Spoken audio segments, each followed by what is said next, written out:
stop right there. Do you happen to like samurais, yokai, Ninja Gaiden, and most of all, Souls games? Well, boy, do I have a game for you. Nioh 3 is the long-awaited new entry in one of the most highly regarded game series in recent years. Now, for those that are unaware, that might seem a bit surprising, but trust me when I say this. The Nioh games are some of the most consistent, straight-up banger games out there. And that's why today, I'm going to tell you every reason you should be excited for Nioh 3. There's no better time than now, because it releases in just a couple weeks. So strap in and get your shurikens ready. This is going to be a wild ride. Nioh's first title released in 2017, but it was actually announced way earlier, like 2004 earlier. Does that make Nioh the first Souls-like before Souls-likes?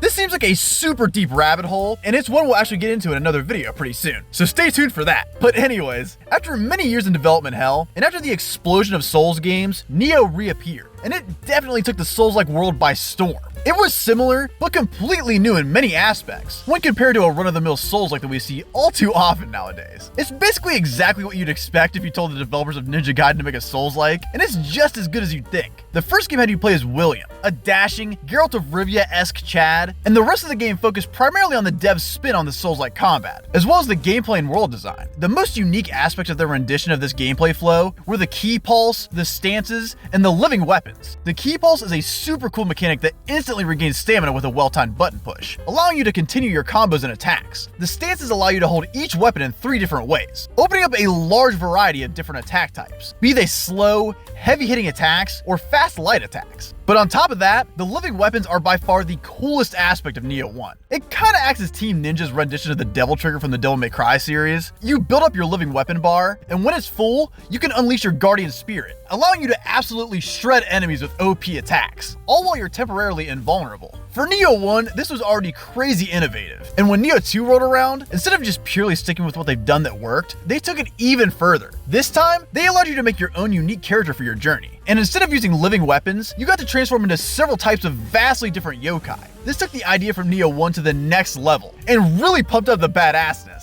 The rest of the staples of Nioh stayed familiar. For example, the mission structure stayed largely the same, but that's only because it worked so well. Nioh 1 as well as Nioh 2 love to have smaller, jam-packed levels, full of difficult encounters, and memorable bosses that cap them off. But then, of course, there's the game we've all been waiting for, Nioh 3. This is shaping out to be the most innovative Nioh title yet, and fans have every reason to be drooling over just how badass this game seems thus far. It's taking Nioh 2 and cranking it up to even greater heights. While Nioh 1 was mainly inspired by the Soulsborne genre, Nioh 2 was mainly inspired by Capcom, particularly Devil May Cry, and especially Onimusha. Nioh 3 seems to be focusing on Team Ninja's roots in a way, by having this special mechanic this time around be ninja style. Nioh 3's main allure is building on the style choices, kinda similar to stances in a way, but the modes here are actually way more in depth.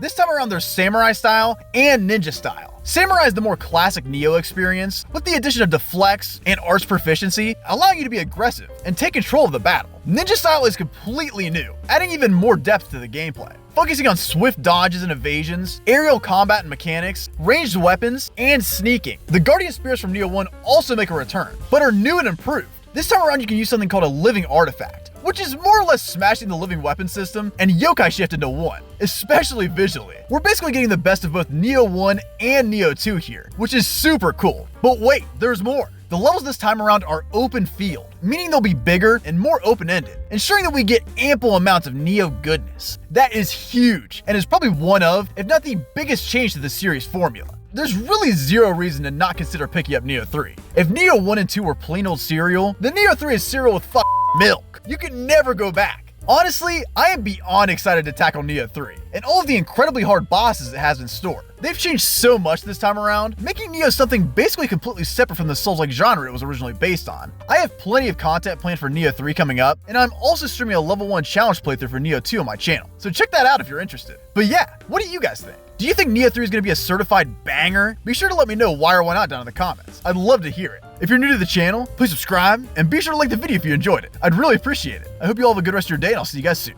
Peace.